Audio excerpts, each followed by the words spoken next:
Hey, it's Louis Max for Grind and Pivot. Ever have a physical and or mental health obstacle that you overcame or still struggle with? Kelsea Miranda Cooper has an enlightening story. I think we could all get something out of it. Take a listen. Peace. Stand clear of the closing doors, please.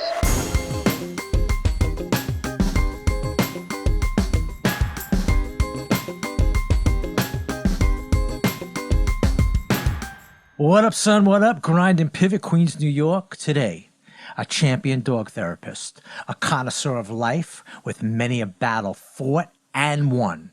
I bring you Kelsea Miranda Cooper, aka the Spiky Lioness. Kels, how you doing today? I'm doing great. How are you doing? Pretty good, pretty good. What's doing out your way with the COVID? Of course, I have to ask since you're on the West Coast. I think it's pretty much the same for everybody. Just trying to figure out how to stay safe and just hanging low and trying to figure out a new normal, as much as that's hard to understand what it is because it's going to be new. And it doesn't change much for us. We're hikers and bikers, so not in big groups. And Klamath Falls is a pretty small community, not much nightlife or anything. So we just stay home a little more and don't go out in groups and hike and bike. Right. So people pretty wearing much what we've done. Most people wearing masks, or so not really. I haven't been going out. I've been doing like the grocery pickup, but when I do go in, I only go in once a week. I'm trying to, because I have 2 health issues that it's not good for me. It puts me in a higher risk. So I'm trying to stay away as much as possible. And when I do go out, I'd say it's 50-50 the times I've gone out. So that's about the only experience I have. And I have a feeling it's a little less mask wearing later in the day, from what I understand from other people. It's hard. We haven't had a case in our town since May 11th, but May 12th. So people get a little complacent when it doesn't hit close to home. No doubt about it. I'm starting to kind of feel that happening around here. Yeah. Okay. Well, it seems to be easing up too. You know, New York obviously is the epicenter at this moment, and things are getting much, much better. People are outside, but in a dense area, people are still really not wearing masks completely. But you're never going to get 100%. Just let's hope everybody kind of does their part, and hopefully, you're right. The new normal. We'll see what comes on. Or if they just respect somebody who's wearing a mask, they don't make a judgment about them that they're scared or whatever. Just let them be. They're wearing a mask. Big deal. It's not hurting you. That's my opinion. Yeah, no doubt about it. I mean, in my area is one of the most ethnic diverse areas in the world, in Queens, New York, and the Asians have been wearing masks for 20 years, and nobody says anything. Who cares? I don't care. Exactly. So You've had quite an interesting life, filled with beaucoup ups and downs, twists and turns, overcoming many different things, fighting, getting to a certain path. The late 80s, from what I understand, really started a lot for you. And could you just take us back and start from that time and explain to people listening out there that you've overcome quite a bit of different health and mental issues to come to where you are now, but start really back then when it really started to unfold. Most of it probably started, I got married young. I was just barely 21 years old and I got married. I was still in college, hadn't even really started a career. Thought it was, as anybody thinks when they're in love, it's going to be the one. And we sat down and worked it out. I transferred schools so we could get married and be in the same town. And it quickly turned till we were both young, forging our own path in life. And it wasn't what I thought it was going to be. So I started looking for ways to make it more that maybe it was something with me that I wasn't doing right, or I didn't look at it right. And so I thought I needed to be skinnier. I needed to be a certain way. I needed to look a certain way for my husband to appreciate me more or want to spend more time with me. And so I started just dieting and exercising a little bit, and it quickly got out of hand. And by 2-3 years later, I was well within an eating disorder. And then so that would have been like 88, I got married. 89, I was diagnosed with multiple sclerosis, which didn't also help that path of thinking that I wasn't enough. I needed to do something. There was something wrong with me. So it just kind of fed that mentality for me that I could do something different to make everything better, and that would be my cure. And it just continued on for 10 years. And also in like 90, 91, I was also found out I was infertile. So I just kind of got hit with one thing after another, one thing after another. And I looked at it all wrong. I thought I was wrong and I needed to do something different. And that if I could just do what I perceived as what everybody else did and what everybody else appreciated, then it would all just magically be okay. And it doesn't work out that way. And I had to live it the No, hard way. absolutely. We all know Now, that. yeah. Now, when you first got married, I mean, did your husband manifest these thoughts to you, or was it just something you kind of read in your own way and took the ball from there? I did. It was my own interpretation. Interesting. Maybe the only thing from my ex-husband would have been that he was a businessman, so maybe I felt like I had to be a little more, I don't know, a little more classy or something like that. I mean, I grew up in a, middle income home, and he didn't either, but I don't know, I was looking for anything because all of a sudden there was definitely a shift in how things were changing in our relationship for whatever reason. And it could easily just have been, that first year's over of marriage, and the honeymoon's over and this is where it was going to be, but I didn't like it and I didn't have a way to tell him I was looking for something different. And so I took it all out on myself. Got you. So reality set in, but in a way where you were really kind of, really kind of growing up at Yeah. that time and realizing some things that you never knew lay dormant per se, and they came out, but you didn't really know how to work it out together in the right way. Right. I don't know. I didn't have the skills. I know now I didn't have the skills because I had to learn the skills when I was in my 30s, because that's how long it took for me to get my head pulled out. But, I still don't even think as a 21-year-old, if I had some of the tools and skills I have now, I don't know that I would have been comfortable even approaching him. I really don't. It's just too young to get married.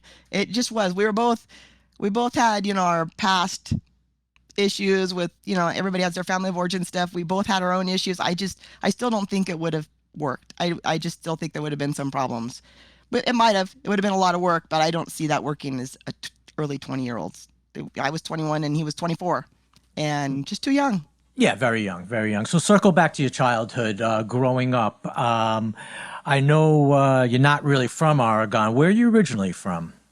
I was actually born in Vallejo, California, and when I was 8 years old, we moved to the Puget Sound, and so I pretty much grew up in the Puget Sound, across from Seattle. Wow. Yeah, I grew up in a little town called Olalla, and I went to school in Port Orchard, Washington. So I, little small rural communities, but very close together, so it really wasn't as isolated as I live now. I live in a rural community now that's pretty isolated. So I could go to Tacoma, I could go to Bremerton, I could go to Seattle, but so I wasn't not used to being in the city or being around, city versus country, but I didn't live in the city. I lived in the country on property.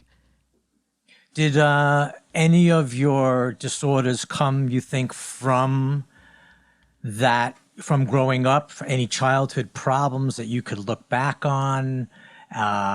Being, a young adult, at 18, 19, let's say 21, I'm sure you thought back to saying maybe there was something going on, and there probably was, but did you even understand it at that time? No, not as a no, not until I was like in my 30s could I look back and say what it really comes down to is I never was taught what my feelings were because I wasn't allowed to express my feelings. I wasn't allowed to have feelings. I wasn't allowed to share feelings. I didn't even know my own feelings. I was 30 years old going through my eating disorder intensive treatment, and they literally had to put those little smiley face icons in front of me with the description of this is happy, with the smiley face. I had to learn what feelings were to identify my feelings as a 30-year-old. So yeah, in my 30s, I went into an intensive program for eating disorder and, start looking at why I have these thoughts in my head that some were true, some weren't true, but I need to learn how to challenge them to be a functioning, mentally stable person. And I didn't know my feelings. I couldn't even tell you how I felt in that moment, good or bad. And feelings aren't bad, good or bad. They're just feelings. But I literally couldn't even put a word on my feelings to explain to somebody. So I'd have to look at a chart and just go down the list of words, the feelings wheel, and icons to just show faces so that I could start labeling my feelings. It didn't take very long once I started doing some of it to be able to say, that's what this is. It happens fast, but just to be given the opportunity to be able to express how I felt was a huge game changer. And that's really what it came to, is I didn't know if you can't identify to yourself how you feel, you can't explain to somebody else to ask for help about good or bad, or to be able to share your joy. If you don't understand you're having joy, you can't share it with somebody without being able to explain it either. So it works on both ends, the positive and the negative. And that's really what it comes down to. And Absolutely. Yeah. When, what triggered the actual episode for you to figure out that it was time to get some real help? Was there an actual episode? yeah, definitely. It would have been in, like 99, late fall 99. I'd been in and out of dabbling with, yeah, I have an issue, I think, or just doing it because people were kind of saying I have an issue, and just to justify them or appease them that I was doing something about it. It's okay, I'm doing something about it, but I really wasn't, just in word. And I had a therapist, really good therapist I've been working for a while, and he just looked at me and he's like, you're not doing well. This has gone too far. We need to really do something about this. And he just looked me square in the eye and just said, we're doing something. Basically, he didn't say Right. exactly that, but he's like, no, this is no longer your decision anymore. I'm forcing your hand. And it saved my life. And so marched me on down to the psychiatrist's office and got another intake form to go into an intensive treatment program. And so I went to the interview again and I got accepted again. This time I didn't turn it down. Got And you. I really still, thought it was going to be easy. It's like, it's okay, it'll be easy, but it was. Yeah, bang bang. It's not, no, nothing's bang bang. What were you working at the time? What were you doing as a living or every day? What was your everyday life like at that time or for the Oh my last gosh, years? by then I was so wrong in the head, just emotionally and physically. My brain was starved, my body was starved. I was 95 pounds. Wow. I'm 5'6", I was 95 pounds. I was skin and bones. I literally was a walking skeleton. And so I was lucky. My ex-husband had a good job, and even through my MS, we had decided that working wasn't a good option for me. I did finish my degree, and so I always had that, to go back on. And I was literally just sitting all day doing nothing, passing the time, just passing time. Time was just passing by me. Did he support you in mentally? Did he try his best? Did he have any idea what was really going on? I mean, you're still pretty young, so he did as best he could, I'm assuming. He avoided in that he had the opportunity he started a consulting business and he did a lot of traveling. And so I'm sure a lot of it, the opportunities that came out for him, he grasped, because then he didn't have to be home dealing with me or seeing me and escaping all that reality. Exactly. And he was being very successful at that. So he was getting fulfillment on that end. So as far as, financially, very supportive, extremely supportive. Resources, extremely supportive, but our relationship was non-existent at that point. I wasn't, even beyond the eating disorder, I had starved my brain, so I was just a shell. There was nothing inside of me, so there wasn't anything for him to try to have a relationship with. Got you. So you had the therapist. That was, I'm assuming, that was the first major pivotal moment Definitely. in your life, for sure. We could say Definitely. that. Yeah, because I was somehow he was able in that moment to say, I care enough about you just as your therapist. And this is like a therapist. This isn't even somebody close to you, a family member or a husband or a brother or anybody, saying you need help, in a way that I heard. However he said it that day, I heard it, and I knew I needed to do something. And I must have really heard it, because it literally took 6 months for a spot to come open in the program. And I made sure that when it did come available, I was checking in every week or so. I was pretty proactive about it. I wasn't wholehearted about it, but I was at least following through. So a part of me really did want to see if this would take me somewhere that would make me happier. Right. So you did surrender. You were ready to go and ready to start, and you got Half into surrendered. yeah, half surrender. You got into a pretty heavy program. Tell us about that program when you first got there. That was an inpatient program. Yeah, it's an outpatient program, but in order you have to be medically stable to do the outpatient part of the program. So I had to go inpatient to the psych ward for a minimum of a week, and I ended up staying 2 weeks because it took them a week just to medically stabilize me. I was on an IV drip for potassium for 3 days, and once I saw the nurses respond when my blood work came back, that's probably when I 100% surrendered. Not surrendered to the work that I had to do, but surrendered to the fact that I really need to do something, because when nurses are running around scrambling on the phone, screaming at somebody to come up and give somebody a potassium drip because they didn't think I was going to make it through the night. They were that worried, and I could see the worry in their face. And so that's when it really hit home, and that I needed to do something. I was there. I was already there. So I might as well stay and try it, I guess. And they were great. And so I left the inpatient hospital and went straight to an outpatient program, intensive, Monday to Friday, 7 o'clock in the morning to 5 o'clock at night. We ate all 3 meals there, did all kinds of cognitive behavior training, lots of group training, individual training, nutritionist training, psychiatrist, everything. It was super intensive. We just didn't stay there at night. Right. So you started from chapter 1 forward first, then you got into the table of contents, and then the book was open and you started from there. Now, was this with the dialectical? This is where this started, or this was not? No, this was just straight an eating disorder program. And then I finished that program. So I went in, I believe it was April, and I was done by about August. But towards the end, you kind of taper down. You may go in for 3 or 4 days. Depends on how many insurance days you have. And so I was able to taper pretty well, because I also had my ex-husband switched insurance, and they gave me, his new insurance gave me they didn't see it as pre-existing or anything, and they gave me like 50 more days. Because I was running to the end of my insurance days at that point that they had approved me for, and I really wanted to stay for a little bit longer, because I was getting the help I needed, and I was enjoying it, and I was making breakthroughs, and it was almost time for me to leave because my insurance was running out, and I was kind of scared about that. And then I got this new insurance, and they gave me 50 more days. So I got to leave when I was ready to leave, which was very fortunate for me. And then when I left, I had to see a therapist twice a week, a doctor twice a week, my psychiatrist once a week, a nutritionist once a week. So I was still doing almost all the same things, but on my own time. And I had to make sure to, get there and schedule and stuff. So I had my therapist. Then she had a life-changing event and needed to leave the practice. And this was only about 3 months into my leaving the outpatient program for my own. And so she recommended Portland dialectical behavior training for me. And so I entered the Portland DBT program.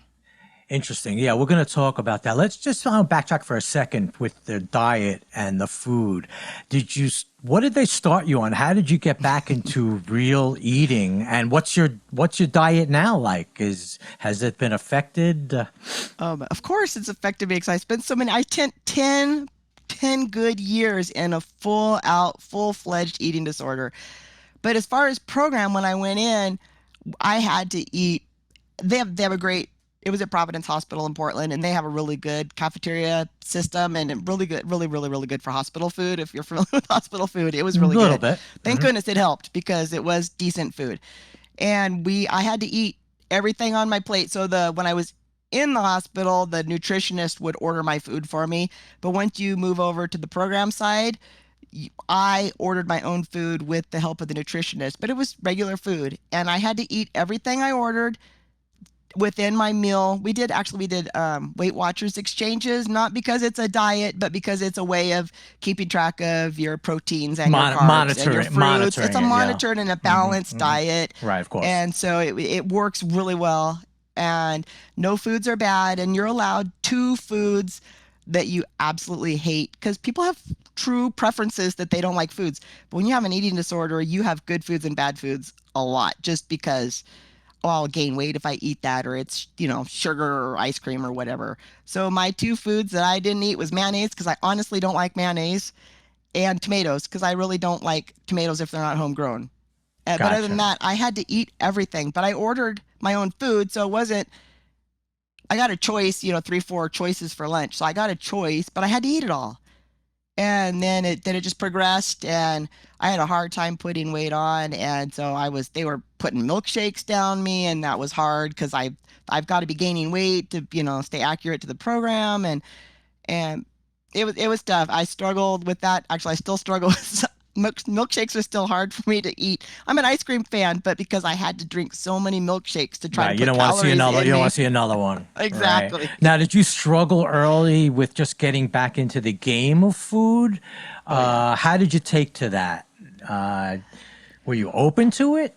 It was really hard. It was really hard, and it took a while, but I really, if you didn't finish your meal, we ate in a group, because there was anywhere from 6 to 10 of us at one time in the program, and we all ate our meals together. So we would have just social conversation, and if we saw somebody struggling, we kind of wouldn't, really say anything. It was all facilitated with a therapist too. So there was always a therapist with us. And if we saw somebody struggling, we all would just encourage. And it's like, it's all right. It's your brain's telling you something that's not accurate. You know that. And it helps to hear it from other people, from peers, not just a therapist. It's But if important. you didn't eat your meals, you could only do that twice, and then you would be out of program. No ifs, ands, ors, buts about it. So there was a definite consequence. There was a boundary around our food, and there was a consequence. And there was one lady, she got kicked out because she did not eat her meal, 2 of her meals. And it for her, it was only like one little thing, and she was so close to just doing it, but she just couldn't do it. And she didn't get to stay in program. So that, luckily I saw that. So then that was, if I want to stay in, I can do this. I can eat a meal. It's supposed to be good for me. I've got good people around me telling me it's all right. So all those things, just once you, surrender, realize that there's an issue, and well, what I was doing in the past really wasn't working. This is worth a try. And of course, in the back of your head, well, I can always go back. If it doesn't work either, I can always go back. Right. Right. Interesting. So the life-changing way was starting. Now you got to DBT, dialectical behavior. Right. Why do you think this was the one that actually worked for you? Well, first of all, it's just a great program. It's a great philosophy. It's a proven idea, a treatment. But I'm borderline because of just, my past, and I see things black or white, and I need help with being able to challenge my thoughts and look at them. Are they accurate? Is somebody else saying something in a way, but I'm seeing it one way? I have to look at it and say, maybe they're not saying it that way, because you learn how to be empathetic about other people, and they have their own set of facts that they're bringing to any situation or any conversation. And being borderline, I'm also highly sensitive. So somebody can say something and totally not mean it, but I'll take it like totally Different the way. wrong way. Right. So I have to be able to check myself. If I feel my heart sink into my stomach, why? And then if I realize what it is, and it's, say my husband said something and it really hurt me, it's like, did he really mean it? No, I don't think so. Probably not. Or if he did, well, it's kind of on him now. I can separate myself from that. But before, I would have just totally taken it to heart, and it would Right. have just crushed me. Wow. So that became a mantra for you, a path for you, and you bought into it 1,000%. Did it start right away, or you had to really work at it? You had to work at it, because not just because of me being so starved, just my brain, let alone just starved of not knowing my emotions and learning all this stuff. DBT is really hard to grasp for anybody, and so I was lucky that I got to go through. I spent 7 years in the program, but I went through the actual group. You do therapy once a week, and you do group once a week, and you do group for, I believe it's 3 or 4 months. 4 months, I believe. And then you kind of will just stay with the therapist. You're kind of done the group. That's the gist of it, all the homework, all the units. but I was able to go through the group part twice, and it really takes twice Wow. for it to really sink in, because there's just so much in the program, everything, mindfulness, dealing with others, self-care, uh, dealing with, like, if you have PTSD, how to deal with your own triggers. There's just so much, and you can't get it all just going through once. It really does take a long time. Did they also did they start with all your childhood, and did they bring up relationships growing up to try to uncover in any way, Nope. or not really? Maybe a little bit in not in the group setting, but in an individual, that it might come up if there's something that was like a reoccurring type event, not necessarily event, but feeling that comes up. We would probably delve more into it. And so for me, I had some trauma from growing up, and so I had to work hard on the radical acceptance part of DBT, that there are things that happen. There's good, there's bad, and there's ugly in your life. The good are things everybody wants to remember. They're good. They're good. The bad are choices that you've made, and things didn't work out right and caused issues in your life. And the ugly are things you don't have control over. And so through radical acceptance, you can look at specifically, especially those bad and ugly events, and like kind of take a step away from them and just say, if it's a bad thing in your life, I made that choice. I have to own up to it. How am I going to go about it different? If it's ugly, there's not much you can do about it. My MS, I can't do anything about it. I just have to learn how to deal with it. But it wasn't a choice I made. It was just put on me. Right, right. Now, yeah, that's interesting, because I'm thinking about it, because you sound like after putting the work into it, you came to fruition. It really worked, because just the way you're saying how they taught you, or you brought into the system, but they actually taught you to devise a way in your own thinking how to deal with these different obstacles.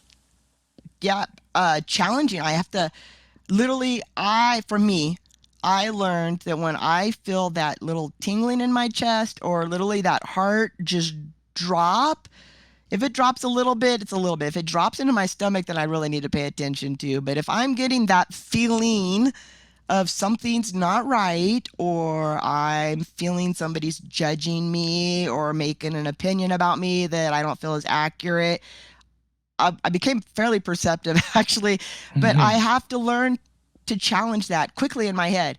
Is it me because of my experiences that I'm putting this on them now, or is this truly the way things are? And if my husband's truly making a choice to do something, that's on him. That doesn't affect me, but I will start to take it on myself. So I have to step back and say, that's on him. All I can do is either just let him go, or maybe say something if it affects both of us. Exactly. But if it's truly just something that affects him and he wants to be that way, that's on him. It doesn't affect me. That's correct. But you weren't. The interesting thing I was thinking about this is that, you really were never thinking that way. No. And I'm not going to say there's any kind of new normal or normal, but you just never thought that way. So how could you even know that was the right way to even think?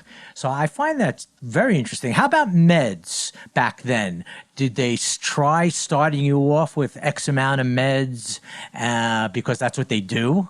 Yeah, everybody goes on antidepressant just because if you're coming in from an eating disorder part, from a background, you've starved your brain. Your body's not functioning physically properly, let alone emotionally properly. But how am I supposed to straighten my thinking errors out if my brain can't even function 50%? Because I really wasn't thinking. I couldn't think. My brain was just in survival you were mode. shot. You were shot. Yeah, you were shot. I was gone. Yeah. Right. So what did they prescribe first for you? First, Prozac? I went on Prozac first. Yeah, I went on Right. Prozac first, and I was on Prozac for. I was still on Prozac when I left program, and I just didn't care for the way it made me feel, and so I kind of addressed it with my psychiatrist, and we tried a couple of different things, and they just didn't work, and I don't know exactly. Well, I know when I got off meds. We tried many ththings with my psychiatrist. He was really great. Right. And we even thought for a while I might be bipolar because I was going through some mania, anxiety issues. We weren't quite sure, weren't thinking necessarily that was a way, but we kind of looked into that for a while. So I was even on some medicine, thinking that maybe that was something that would help me. And actually, about 2 months after my ex-husband and I split up, I went and saw the psychiatrist, and I kind of just stopped taking my meds just through the craziness of all of that going down. And so I was honest with him, and doing my med check-in, I'm like, I actually haven't taken anything. And he was like kind of worried about, because I didn't titrate off of a couple of them. But after he realized that I was not having any medical issues from that, he was like, I think what you needed was a new lease on life is really what you needed. I needed to be out of that environment and be out on my own, and it was going to be a good thing for me. Thanks so much for listening. Big shout outs to the crew behind the scenes, John Hart, Ian Lidovich, Russ McMahon, and of course my wife Jill. Don't forget to smash that like button, comment and subscribe, and follow at Grind and Pivot. You already know we appreciate you. Later, son.